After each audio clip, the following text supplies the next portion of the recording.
Hola, buenas tardes. Nosotros somos el equipo 3 y mi equipo está conformado por los docentes en formación, Angélica Melesio Ramírez y José Jaime Bello Vázquez.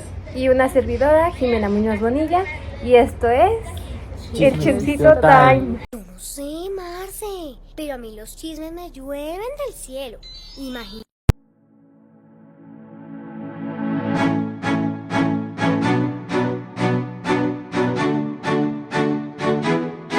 Bueno, chicos, me parece muy interesante todo lo que vimos en la jornada y qué bonito pues es platicarlo para enriquecer todos nuestros conocimientos. Una pregunta muy importante que me parece es ¿qué sabe y qué debe de saber hacer un maestro? ¿A ti qué te respondió en tu entrevista? Cuando estaba haciendo yo la entrevista, resaltó mucho lo que me dijo la maestra, fue que hay que saber los PDA, hay que saber los contenidos y las actividades que uno se tiene que adaptar conforme a los niños. Claro, muy bien. Creo que en esa parte coincidimos porque nuestra docente titular, ¿verdad, Angie? Claro. Nos hacía hincapié en que debe de adaptar los conocimientos a los alumnos, al lenguaje de los alumnos, igual conocer los programas, pero también conocer a los padres de familia. El contexto, la localidad, todo, porque también se ve mucho en los libros, en los proyectos, se habla mucho de la localidad. Entonces se tiene que saber sobre ella para poder adaptarse y para generar un aprendizaje bueno en los niños. Exactamente, crear pues conocimientos significativos para los alumnos. Y pues es muy importante tomar todos estos factores que ya mencionamos para que los niños sientan esa confianza y crean pues conocimientos que les sirvan para la vida diaria. Y justo hablando de todo esto, pues yo me llevo, la verdad, pues muchas experiencias significativas que siento que nos van a ayudar pues a nuestra carrera. Y bueno, a ti, ¿qué experiencia te llevas con base a la pregunta de qué debe de saber hacer un docente? Yo creo que lo que más me llevo es la forma en la que la maestra interactúa con los niños. Claro. Esa forma de llegar a ellos y no tener tanto ese rol de maestra, sino que tener ese rol más de una amiga, una compañera a la cual tú le tienes una duda y puedes contar con ella, y un tema que tú no entiendas, ella te lo puede explicar fácilmente. Exacto, creo que ahí coincidimos un poquito con nuestra docente titular, porque ella les brindaba un ambiente de mucha confianza en donde los alumnos justamente participaban, no tenían problema en que si se equivocaban, ellos seguían participando y eso creaba pues justamente a que desarrollaran varias habilidades como el pensamiento crítico, ¿verdad? Por ejemplo, en uno de nuestros días, el último día de hecho, la maestra junto con las otras dos maestras de tercero hicieron una actividad donde los niños aprendieron de los Juegos Olímpicos, qué se hace, cómo se gana, a través del juego. Ellos mismos hicieron sus juegos, ellos mismos ganaron medallas, entonces eso les ayudó, fue el pegamento del aprendizaje sobre este tema en específico. Y la maestra nos comentó que ya tenían años haciendo esa dinámica y que les había funcionado muy bien. Entonces yo creo que esa es una de las experiencias que Jimmy y yo nos llevamos. Sí. Igual siento que tuvimos grandes experiencias en la jornada. Y a ti, Jaime, ¿qué te llevas con relación a la evaluación, planeación que observaste con tu docente? Durante la semana mi maestra siempre se dividía en las clases en dos. En las mañanas se dedicaba mucho a las matemáticas, fracciones, sumas, restas, multiplicaciones, y les hacía como un tipo examen para ver todo lo que ya sabían los niños. Ya después del recreo hacía ya su planeación, se dedicaba ya a lo de lenguajes y así se iba durante la semana. Ella me comentó que su planeación duraba para 14-15 días. Ok, muy bien. Sí, importante ver como la durabilidad de la planeación para ir viendo las actividades. ¿Y tú no checaste si había como algún cambio, modificaba algunas actividades por cuestiones de días festivos o cosas así? Bueno, creo que sí, en esa semana creo que hubo un día que no tuvieron clases y sí tuvo que ese día dedicarlo 100% a la planeación para no atrasarse. Sí, muy bien. Nosotros con nuestra docente titular vimos muy en claro todos los pasos como de su secuencia didáctica, ya que llegaba y recuperaba todos los conocimientos previos de los alumnos y pues así hacía como una breve evaluación para ver como un diagnóstico más bien, para ver cómo estaban sus alumnos y partir de ahí, y pues como ella nos decía, las actividades que ponía son muy flexibles, ya que de acuerdo a las necesidades de los alumnos pues las modificaba, ¿verdad, Angie?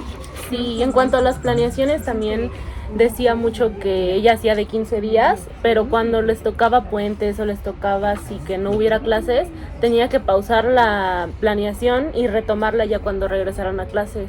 Nos puso, por ejemplo, que en diciembre, de todo diciembre nada más fueron 10 niños, entonces lo que tuvo que hacer fue no hacer nada en cuanto a la planeación, sino hacer más como que retroalimentación, y ya la planeación la retomó hasta que regresaron en enero. Pero sí, también se adaptaba mucho, las planeaciones las hacían de 15 días y se juntaba mucho con las maestras, las otras maestras de tercero para hacer proyectos juntos, por ejemplo lo de las olimpiadas y eso justo fue lo sí, más significativo que observamos. Igual como otro punto es que cuando hicimos la entrevista de la evaluación, nos mostró una lista de cotejo y me pareció muy óptimo cada rubro que ella calificaba.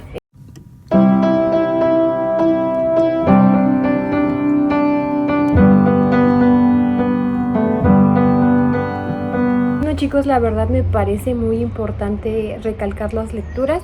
A mí en lo personal, la lectura de Didáctica de las Ciencias Experimentales me llamó mucho la atención una cita de Harley en 2007, en donde menciona justamente esta interacción entre docente y alumno, en donde el docente es el ejemplo para el alumno, por lo tanto el docente debe de crear en el alumno ese interés, esa curiosidad para crear pues hipótesis que le ayuden a llegar a varios resultados y por lo tanto adquirir conocimiento, y que justamente durante este proceso pues el alumno sea flexible y pues tome una postura pues óptima en este proceso.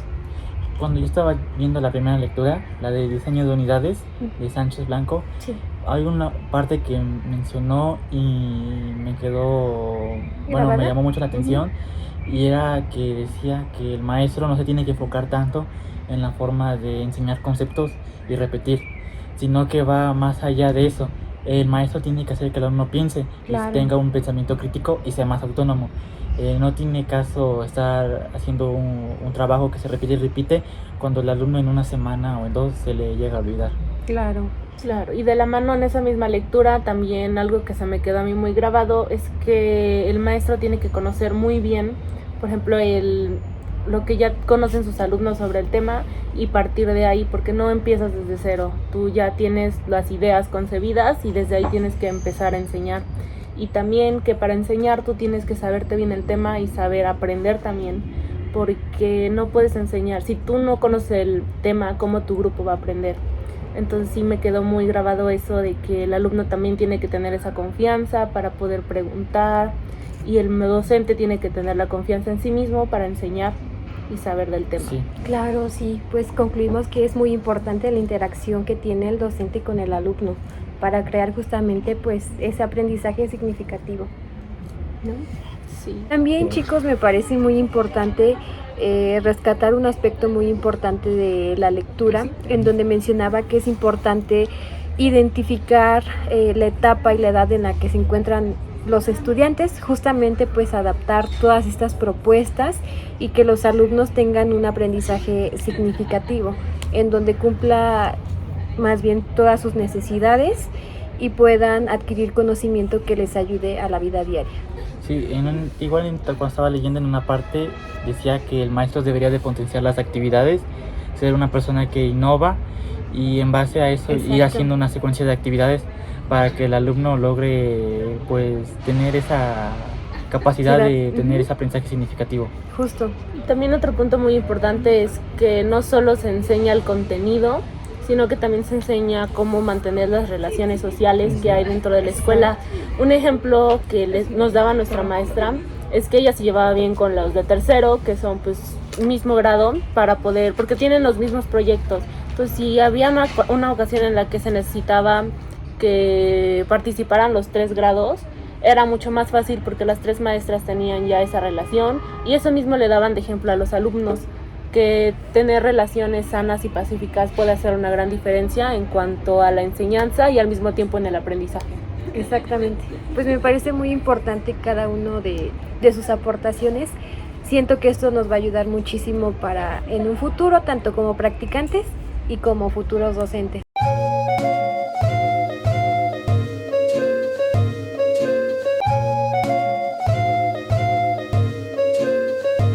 Capitulando a la pregunta de qué debe de saber y saber hacer un docente, me parece muy importante ver este proceso de planeación, evaluación, y como punto que quiero rescatar es que es de suma importancia tomar los conocimientos previos de los alumnos para justamente partir de ahí y con base a eso pues ya plantear nuestro proyecto y todos los demás aspectos. No sé qué piensas tú, Jaime.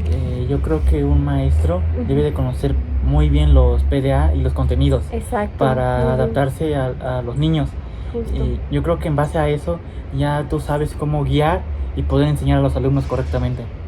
Claro, Exacto. Y también sobre la planeación que hacemos y la evaluación, todo lo que conllevan los proyectos, también tenemos que saber adaptarnos a los recursos que tenemos, como tanto en la localidad como en la escuela, saber adaptarnos a las necesidades de nuestros niños o a los conocimientos previos que ustedes ya dijeron, porque Exacto. si están un poco como que no tienen tanto conocimiento, tenemos que partir desde antes. Claro. Antes de lo que viene en el libro o en los proyectos. Entonces sí es muy importante saber adaptarnos tanto a cosas externas como a ámbitos internos dentro del aula. Exactamente, sí, porque pues lo más óptimo sería pues llevar bien los proyectos, los libros, pero pues en ocasiones no se puede. Sí. Claro.